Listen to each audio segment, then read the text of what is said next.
scene opens. Dark hangar, flickering lights, cold metal glinting. You're standing at the edge of a world built on silence, suspicion, and sky-blackening power. Welcome to the domain of the Sukhoi Su-57, Russia's ambitious step into the brutal arena of fifth-generation stealth fighters. The NATO codename? Felon? Intimidating? No doubt. Fitting? Absolutely. This fighter jet doesn't just fly, it hunts. It listens. It stalks from a place you can't see and hits before you even know it's there. The Su-57 isn't just a machine. It's Russia's answer to American air dominance. A warning shot from a nation that's been gearing up, not quietly, for a new kind of war. Intro. What is the Su-57? The Sukhoi Su-57 is a fifth-generation, single-seat, twin-engine multi-role stealth fighter developed for air superiority and ground attack missions. First flown in 2010, it's meant to replace Russia's aging fleet of MiG-29s and Su-27s. On paper, it's their rival to the US F-22 Raptor and F-35 Lightning II, a lethal combo of stealth, speed, agility, and advanced avionics.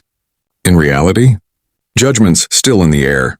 Built by Sukhoi, a branch of Russia's United Aircraft Corporation, the Su-57 marked a turning point, the first Russian fighter to fully embrace stealth design principles. But this isn't some silent, fragile bird gliding through the skies. No. This thing was built to be a brawler. Russia didn't just want a stealth jet. They wanted a stealth jet that could dogfight like a demon and flatten targets on the ground from miles away. Visual, snowy runway, Su-57 taxiing, pilot visor down. Voiceover. This jet isn't just a weapon, it's a message. Aircraft like the Su-57 aren't just made to fight wars. They're built to win minds, to force countries to rethink what they thought they knew about power. The tech behind the shadow. Let's break down what makes the Su-57 so dangerous. Su. Stealth built in, not bolted on. Look close and you'll notice the Su-57's body isn't just designed for show. It's sculpted with radar-absorbing materials and angles that scatter radar waves, making it harder to detect. Not invisible, but hard enough to track. The Russians don't care for perfect stealth. They care for effective stealth. Supermaneuverability.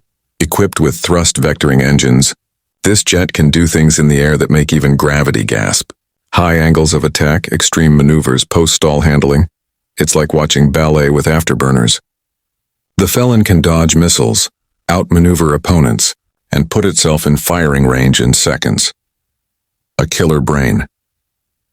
With 360-degree radar coverage and AI-assisted systems, the Su-57 can process multiple threats at once.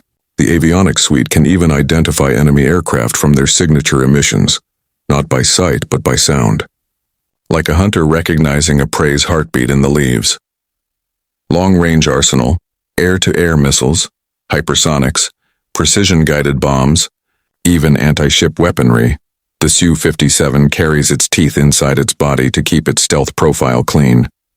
But open the bay doors and it can fire at targets well beyond visual range. And when stealth doesn't matter, it can pack more weapons externally like the heavyweight brawler it really is. Super Cruise. That's the ability to fly faster than sound without using fuel-guzzling afterburners. It can get in fast, get out cleaner, and stay on patrol longer. Russia's strategy. Why build the Felon? Russia had watched NATO air power dominate in Iraq, Libya, Kosovo. They knew the next war wasn't going to wait at their borders. It would come from above, from invisible jets dropping smart bombs and ghosting before radar even blinked. So the Su-57 was born out of need, to fight not just America's planes, but America's strategy.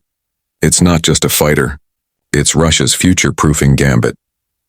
The Felon was designed to be everywhere: air dominance, close air support, electronic warfare, all wrapped in one winged threat. Field tests, conflict zones, and controversies.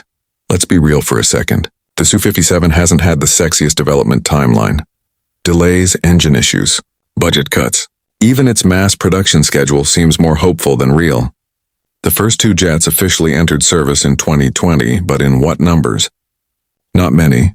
But what separates rumor from reality? The battlefield. In Syria, the Su-57 made a cameo. Limited deployment, sure, but that wasn't the point. Russia wanted the world to see it had the confidence to take its newest bird to a real war zone. It conducted strikes, tested systems, flexed its muscles, and every country watching had to ask, if it shows up in Syria, where else could it fly? The Felon's future. Export markets, upgraded variants. The Su-57 may still be in the toddler phase of its life, but Russia's not slowing down. A two-seat variant is in the works meant for enhanced drone control, because the future of air combat isn't solo. It's man plus machine. Russia has also pitched the jet to countries like India and Turkey. So far, no takers yet, but the message is clear. The Felon isn't meant to stay grounded. It's intended to be the backbone of Russia's next-gen air fleet, possibly with over 70 aircraft built by 2027. Add the Su-75 checkmate program into the mix, and you see a pattern. Russia's in the stealth game for good. The voice of the West, criticism and comparisons. Critics in the West say the Su-57 isn't a true fifth-gen fighter. They point to its engine tech, production delays, radar signatures. But ask yourself, does a jet have to be perfect to be a threat? Russia doesn't need its planes to be invisible. It needs them to surprise you, fast. The Felon is built for a world where perfect stealth doesn't exist, and where battles are won by who sees who last. Closing, a new shadow in the sky. The Sukhoi Su-57, Felon, is more than metal, tech, and thrust. It's a symbol of a country that refuses to play second to anyone, of a world where no air is guaranteed safe, of a battlefield that starts with silence and ends in fire. As it rolls out of its Siberian hangars and into international airspace, the real question isn't whether the Felon can match an F-22 or F-35. The real question is, who's willing to bet it can't? The sky is changing, shadows are growing, and somewhere above the clouds a Felon is plotting its next move. Outro, low shot of the Su-57 taking off. Exhaust waves distort air, thunderous roar, voiceover. It's not about who's right. It's about who's left. And in the war for the sky, nobody flies alone.